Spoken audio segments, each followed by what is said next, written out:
الحمد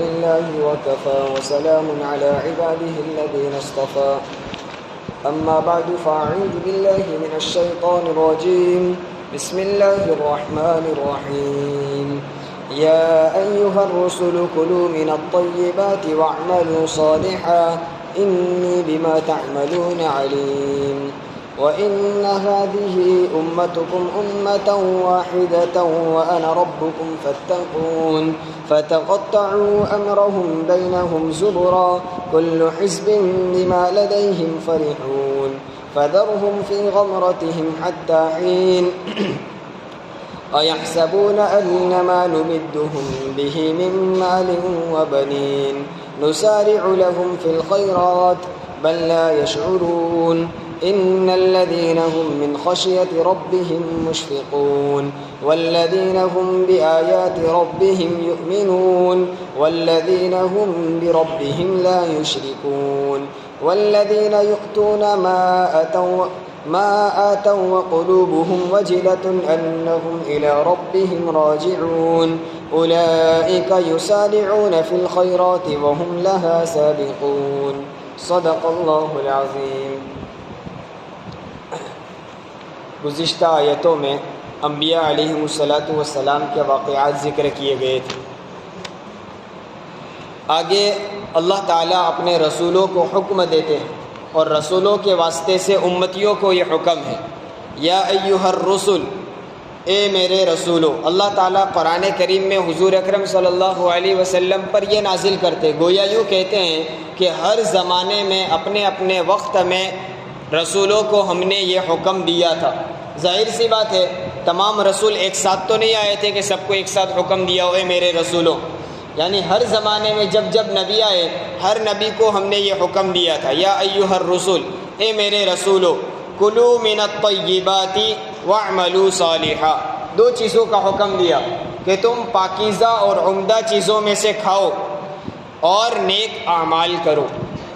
کلوا من الطیبات، طیبات کہتے ہیں پاکیزہ اور نفیس صاف ستھری چیزیں، وہ چیزیں جس کو نفیس طبیعت والے اچھے لوگ اس کو پسند کرتے ہو۔ اور ظاہر ہے کہ شریعت نے پاکیزہ چیزوں ہی کو حلال رکھا ہے، جو چیزیں شریعت میں حرام ہیں وہ پاکیزہ اور نفیس نہیں ہیں۔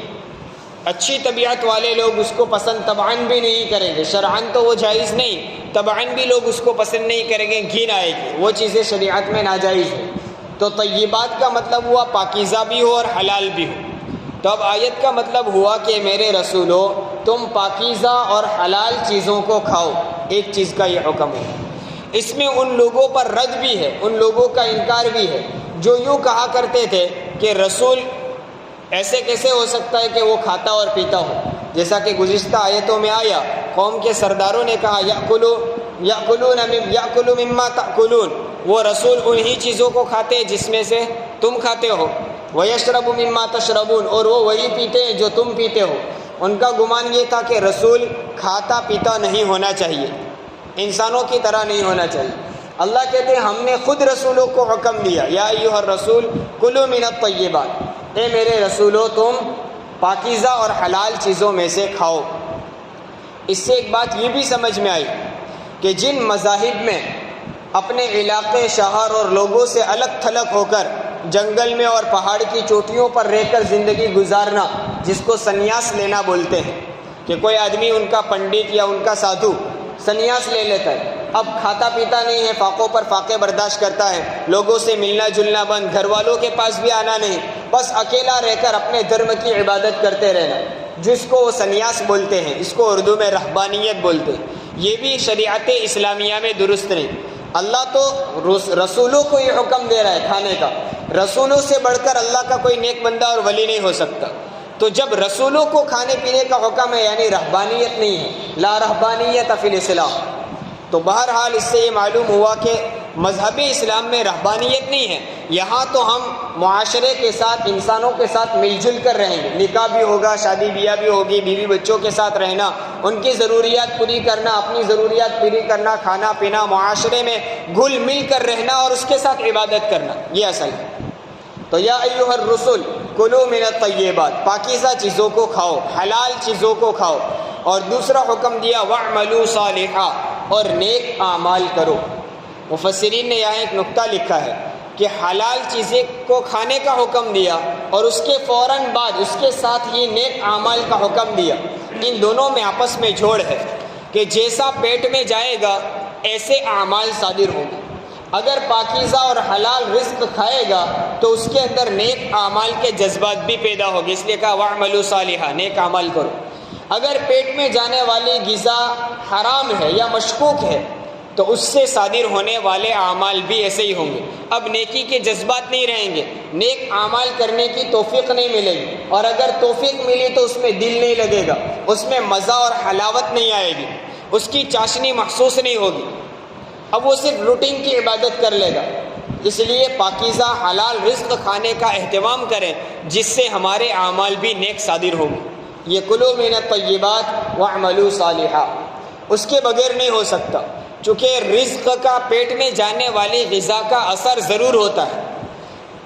بعض مرتبہ ایسا ہوتا ہے آدمی کو پتہ نہیں تھا کہ میری جو آمدنی ہے، میری جو آوک ہے وہ حلال نہیں ہے، اور وہ کھاتا رہا۔ علماء فرماتے ہیں کہ اس کو علم نہیں تھا تو بہرحال اس کو آخرت میں اس کی پکڑ نہ ہو، اس کو اس کا گناہ نہ ہو، لیکن دنیا میں اس کا نقصان تو ہوتا ہی ہے کہ نیک اعمال کے جذبات نہیں رہتے، یہ نقصان تو ہوتا ہی ہے۔ جیسا کہ زہر ہے، آدمی کوئی زہر کھا لے، اس کو معلوم ہے کہ یہ زہر ہے، اور اس علم کے ساتھ کھائے تو بھی اس کو نقصان ہوگا، جان لے لے گا۔ اور کسی کو معلوم نہیں ہے کہ یہ زہر اور بھول سے کھا لے، لا علمی میں کھا لے یا کچھ اور سمجھ کر کھا لے تو بھی اس کو دنیا میں نقصان تو بہرحال ہوگا ہی، وہ جان لے کر رہے گا۔ اسی طرح حرام غذا ہے کہ اس کا علم ہو، معلوم ہو کہ وہ حرام ہے تو بھی نقصان ہوگا، معلوم نہ ہو کہ یہ حرام ہے تو بھی اس کا نقصان تو بہرحال ہوتا ہے۔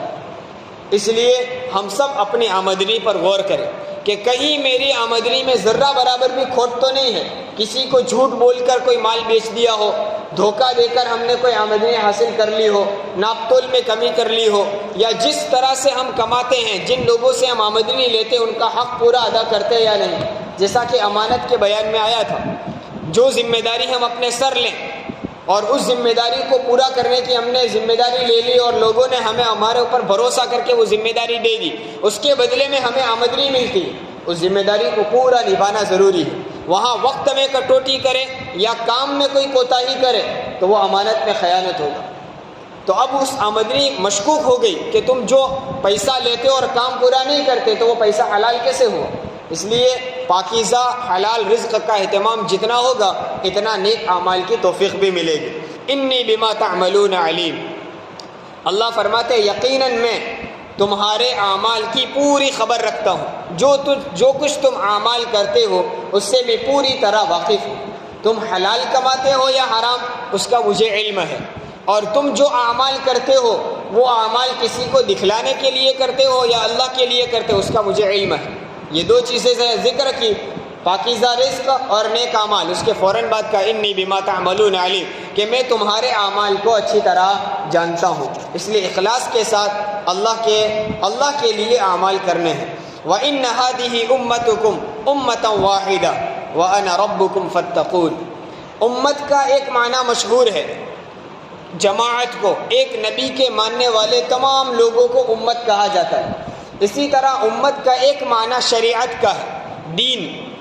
امتکم یعنی تمہارا دین، یہ عربی زبان کا لفظ ہے۔ عربی میں بہت سارے الفاظ ایسے ہوتے ہیں ایک لفظ کے کئی ایک معنی ہوتے ہیں اور ایک چیز کے کئی ایک نام بھی ہوتے ہیں۔ تو ان هذه امتکم، یقیناً یہ تمہارا دین، امتا واحدہ، ایک ہی دین ہے۔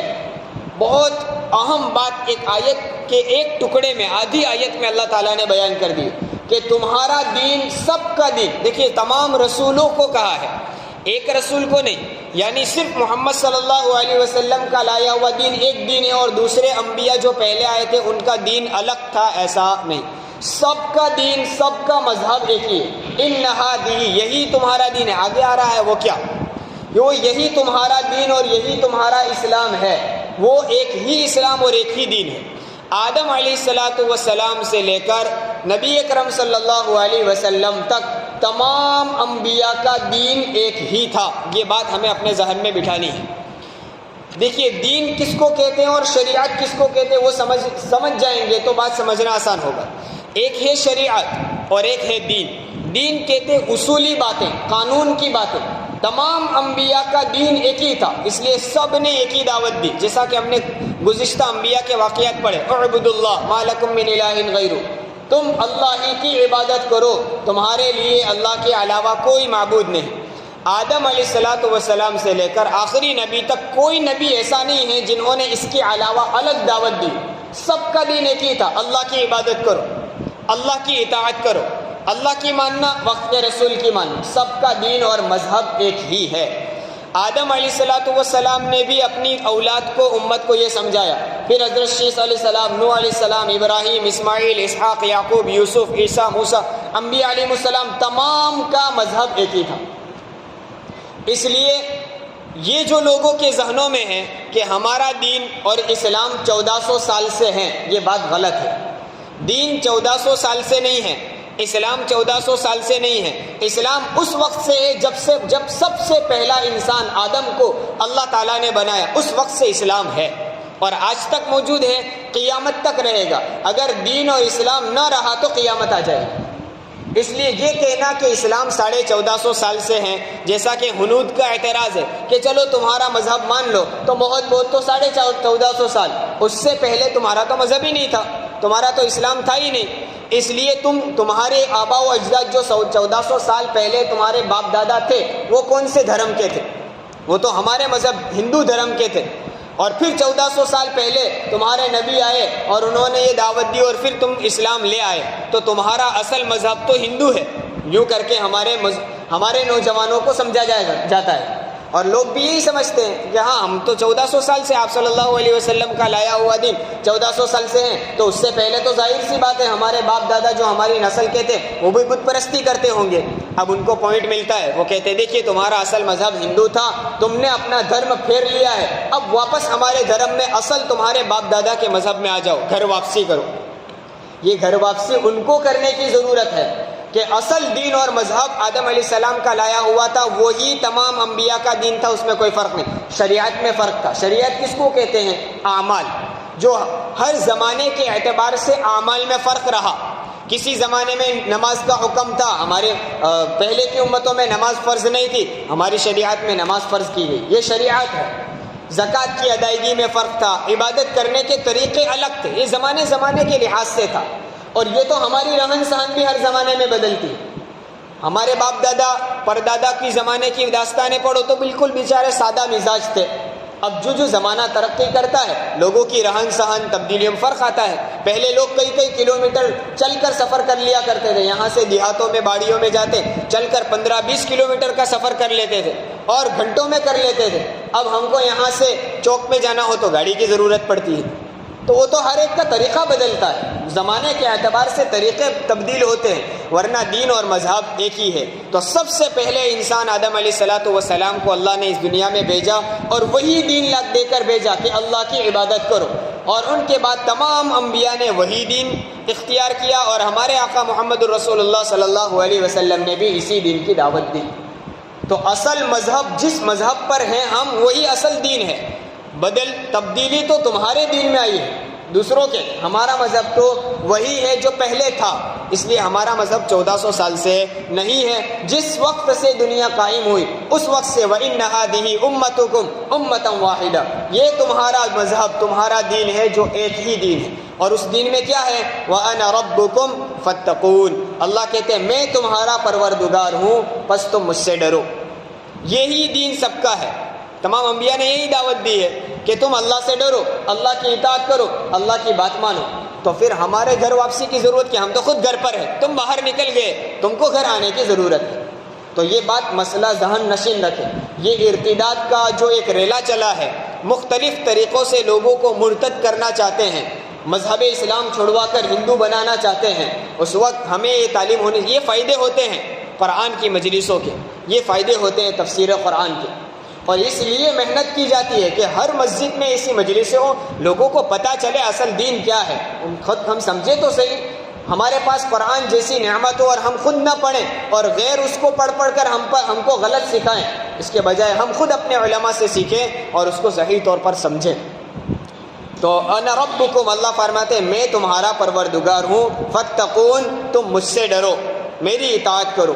فتقطعوا امرهم بینہم زبرا، اللہ کہتے ہیں ہونا تو یہ چاہیے تھا کہ سب کے لیے ہم نے ایک ہی دین دیا، تمام انسانوں کے لیے، اس لیے ہونا تو یہ چاہیے تھا کہ سب ایک ہی دین پر قائم رہتے، سب لوگ اللہ ہی کی عبادت کرتے، لیکن ایسا ہوا نہیں، بلکہ کیا کر دیا؟ فتقطعوا امرهم بینہم، لوگوں نے آپس میں اپنے معاملات کو ٹکڑے ٹکڑے کر دیا، اپنے دین کے ٹکڑے ٹکڑے کر دیا۔ دین اللہ نے ایک ہی دیا تھا کہ اللہ کی عبادت کرو، ایک ہی دین تھا، ہونا چاہیے تھا کہ ساری انسانیت صرف اللہ ہی کی عبادت کرتی، لیکن لوگوں نے بعد میں آ کر تقطعوا، ٹکڑے کر دیے اپنے دین کے، اب کوئی ہندو بن گیا، کوئی عیسائی بن گیا، کوئی نصرانی، کوئی یہودی بن گیا، کوئی مجوسی بن گیا، تو ان لوگوں نے ٹکڑے کر دیے۔ اس سے معلوم یہ ہوا کہ اصل دین جو تھا وہ اسلام تھا، اسی پر لوگوں کو رہنا چاہیے تھا۔ یہ دیگر مذاہب کے لوگ جو اپنے اپنے مذہب کے نام لیتے ہیں، انہوں نے ٹکڑے کیے، ہم تو اپنے دین پر قائم ہیں، تو ٹکڑے کرنے والے تم ہو، تم کو آ کر اس دین واپس اسی دین پر آنا چاہیے۔ یہ فتقطعوا امرهم بینہم زبرا، لیکن حالت ان کی کیسی ہے؟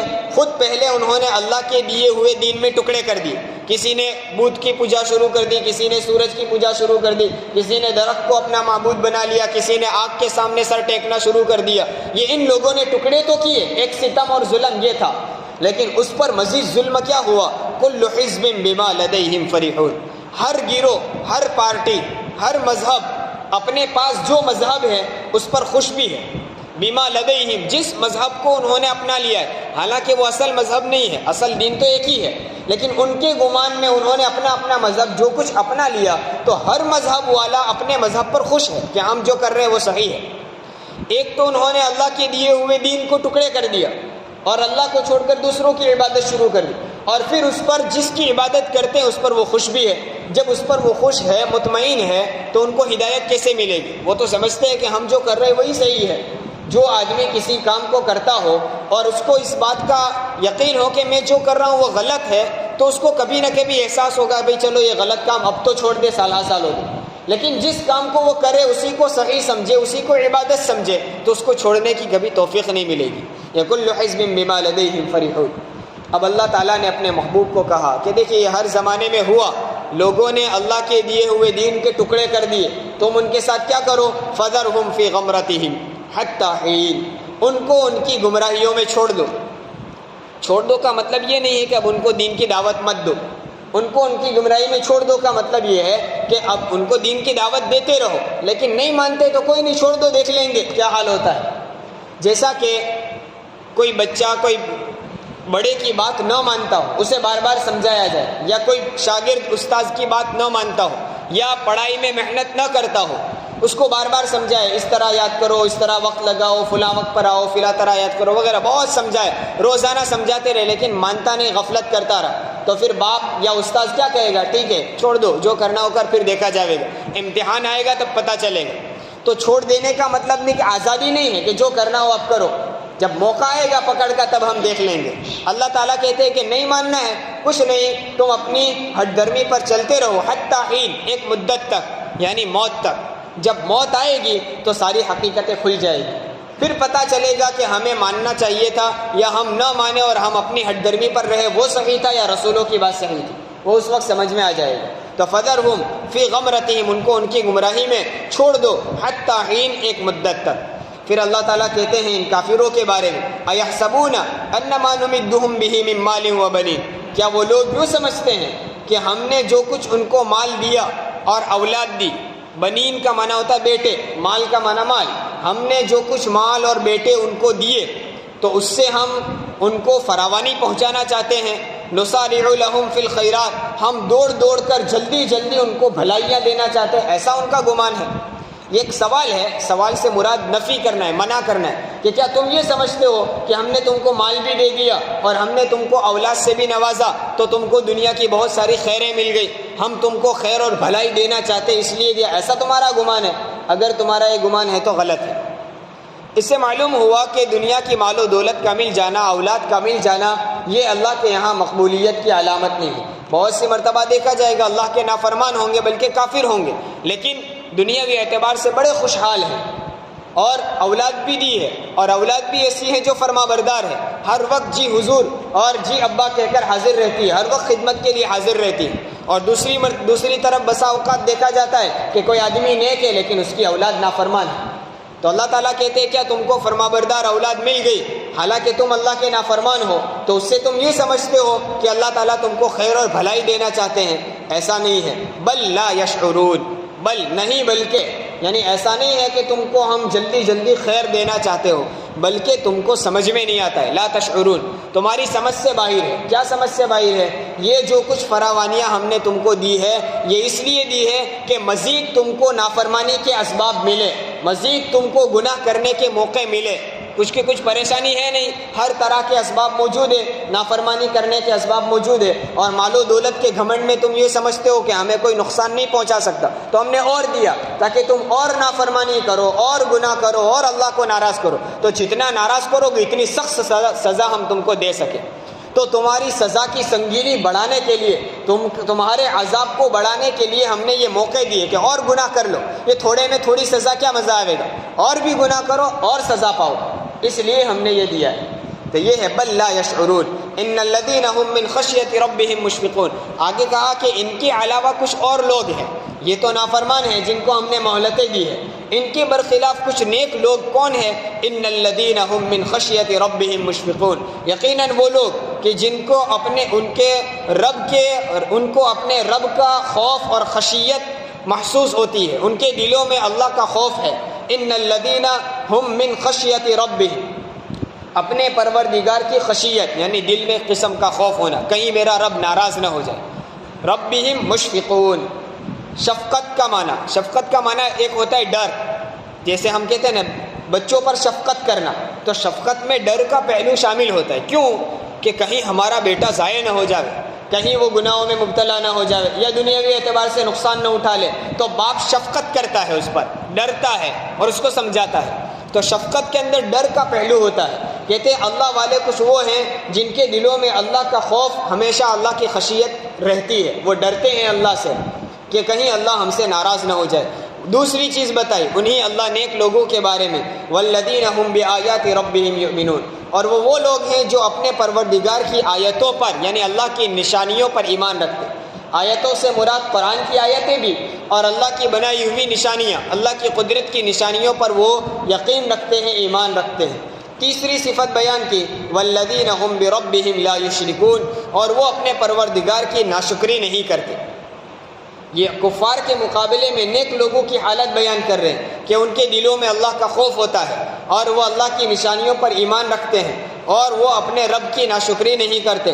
والذین یؤتون ما آتوا وقلوبهم وجلۃ انہم الی ربہم راجعون، اور وہ جو کچھ کرتے ہیں، ادا کرتے ہیں، جو کچھ دیتے ہیں۔ دیکھیے یہاں اللہ نے یوں نہیں کیا جو کچھ مال دیتے ہیں، زکوٰۃ دیتے ہیں، یوں نہیں کہا، جو کچھ بھی وہ اللہ کو دیتے ہیں، چاہے وہ مال دینا ہو، زکوٰۃ صدقہ وغیرہ ہو، یا کچھ عبادتیں ہوں، یہ بھی اللہ کو دینا ہے، جیسے نمازیں پڑھنا، تلاوت کرنا، ذکر و اذکار کرنا، یہ ہم اللہ کو گویا ایک عبادت دے رہے ہیں، اللہ اس کا بدلہ ہم کو دے گا۔ تو وہ جو کچھ ادا کرتے ہیں، والذین یؤتون ما آتوا، جو کچھ بھی وہ ادا کرتے ہیں، وقلوبهم وجلۃ، حال یہ ہوتا ہے کہ ان کے دلوں میں ڈر ہوتا ہے، ان کے دل کانپتے ہیں کہ انہم الی ربہم راجعون، کہ ان کو اپنے پروردگار کے پاس جانا ہے، یعنی عبادت کر کے بھی وہ اللہ سے ڈرتے ہیں۔ یہ ایک بہت نیک لوگوں کی صفت ہے کہ وہ عبادت کرتے ہیں اور عبادت کے بعد بھی اللہ سے ڈرتے ہیں، کہیں ایسا نہ ہو ہماری عبادت مقبول نہ ہو، ہمیں اللہ کو منہ دکھانا ہے، اللہ کے سامنے ہمیں جانا ہے، اس دنیا کو چھوڑ کر ہمیں اللہ کے پاس واپس لوٹنا ہے، تو ہر وقت ان کے دلوں میں عبادت کے بعد بھی خوف لگا رہتا ہے۔ شیطان کا ایک حربہ یہ ہوتا ہے کہ اول وہ عبادت کرنے نہیں دیتا، اور اگر کسی نے کر لی تو اب کہتا ہے کہ اب تو تیری بخشش ہے، تجھے کیا ٹینشن لینے کی ضرورت، تو نے تو اتنی نمازیں پڑھی، اتنی تلاوتیں کی، تو بس اللہ کے یہاں مقبول ہو گئے، جنتی ہی ہے، اب تجھے کوئی فکر کرنے کی ضرورت نہیں۔ اب وہ اللہ کا خوف نکال دیتا ہے، فکر سے آزاد کر دیتا ہے، تو اب بندوں کو اس طرح وہ گناہ میں مبتلا کر دیتا ہے۔ اللہ والوں کی شان یہ ہے کہ وہ عبادت کے بعد بھی اللہ سے ڈرتے ہیں، کہیں ایسا نہ ہو کہ ہماری یہ عبادت مقبول نہ ہو، اور ہو سکتا ہے کہ ہم نے جو عبادت کی ہے وہ اللہ کی شان کے مطابق، بلکہ ہو ہی نہیں سکتی ہے، اللہ کی عبادت اللہ کی شان کے مطابق ہم کر نہیں سکتے۔ تو اس کے بعد خوف. اسی لیے نبی کریم صلی اللہ علیہ وسلم نماز کے بعد پڑھا کرتے تھے استغفر اللہ استغفر اللہ استغفر اللہ 3 مرتبہ. استغفار کر رہے, اللہ سے مغفرت مانگ رہے. کیوں؟ نماز کوئی گناہ کا کام تو نہیں تھا, اس کے بعد بھی استغفار. اس لیے کہ اللہ ہم نے تو اپنے اعتبار سے پڑھ لی, لیکن جیسی تیری شان تھی, جیسا اس عبادت کا حق تھا, وہ حق ہم سے ادا نہیں ہوا, اس پر معافی. تو یہ عبادت کے بعد خوف کا ہونا. اللہ کہتے ہیں اوپر کفار کے بارے میں کہا کہ ہم نے ان کو مال و دولت دی تو وہ یوں سمجھتے ہیں نسارع لهم فی الخیرات, ہم جلدی جلدی ان کو بھلائیوں سے نواز دیں. نہیں, یہ آگے جو صفات بیان کیے مومنین کے, اللہ والوں کے, یہ لوگ ہیں اولئک یسارعون فی الخیرات, یہ ہے کہ جن کو ہم جلدی جلدی خیر دیتے ہیں, آگے بڑھ بڑھ کر خیر دیتے ہیں. وہم لہا سابقون, اور یہ اللہ والے اس بھلائیوں کو, اللہ کی طرف سے آنے والی رحمتوں کو آگے بڑھ بڑھ کر لیتے. سابقون سبقت کرتے ہیں, جسے ہوتا ہے مسابقہ. مسابقہ کا معنی کمپٹیشن ہونا, ایک دوسرے سے آگے بڑھنا. تو سابقون کا مطلب ایک دوسرے سے آگے بڑھنا. یہ اللہ والے ایک دوسروں سے آگے بڑھ بڑھ کر اللہ کی رحمتوں کو لوٹتے ہیں. تو یہ کفار کا بھی ذکر ہوا, اہل ایمان کا بھی ذکر ہوا کہ کفار دنیا کی مال و دولت کو دیکھ کر یوں سمجھتے ہیں کہ ہمیں کوئی نقصان نہیں پہنچا سکتا, اور دوسری طرف اللہ والوں کی شان یہ ہے کہ وہ عبادت کرنے کے بعد بھی اللہ سے ڈرتے ہیں, اللہ کا خوف ہمیشہ رکھتے ہیں, اللہ کی آیتوں پر یقین رکھتے ہیں, اور اللہ کی ناشکری نہیں کرتے. اللہ تعالی ہم سب کو عمل کرنے کی توفیق عطا فرمائے. سبحان اللہ.